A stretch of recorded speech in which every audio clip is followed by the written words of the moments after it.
নিজের পেটে ঢুকিয়ে দিতেই গল গল করে বেরিয়ে এলো তত্ত্ব। আর এক আকাশ বিদীর্ণ করা চিত্রা এক লহমায় গুড়িয়ে দিল মধ্যরাতের নিস্তব্ধতাকে। আর সাথে সাথে শুনে গেল আরো একটি কান্না ভেজা তীব্র কণ্ঠস্বর।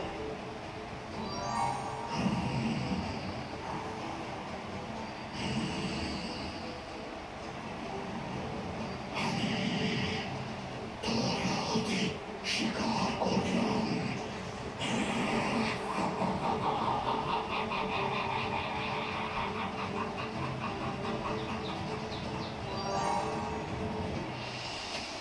মালা মালা তুই কি করবি মা?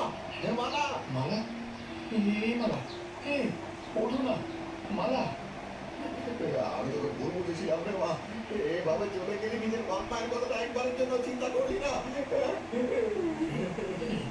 এই সব কিছু হয়েছে আমার জন্য।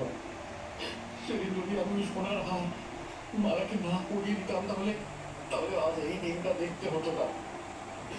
কিন্তু তুমি ঠিকই বলেছিলে, দাঁত থাকতে মানুষ দাঁতের মর্ম বোঝে না। না বুঝে কত কথা তোকে বলেছি, পারলে আমাকে ক্ষমা করে দিস মা। তোমার তোমার এই পরিণতির জন্য শুধুই দাঁড়িয়ে আমার লালসা। শুধুমাত্র এই লালসার কারণে আজ আমি তোমাকে হারিয়ে ফেললাম। তুমি তো বলেছিলে আমাদের কাছে অনেক সময় রয়েছে, কিন্তু কিন্তু সময় যে এতটা সীমিত সেটা বুঝতে পারিনি। স্বপ্ন ছিল একসাথে অনেক দিন বাঁচবো, কিন্তু সেসব তো আর কিছুই হলো না।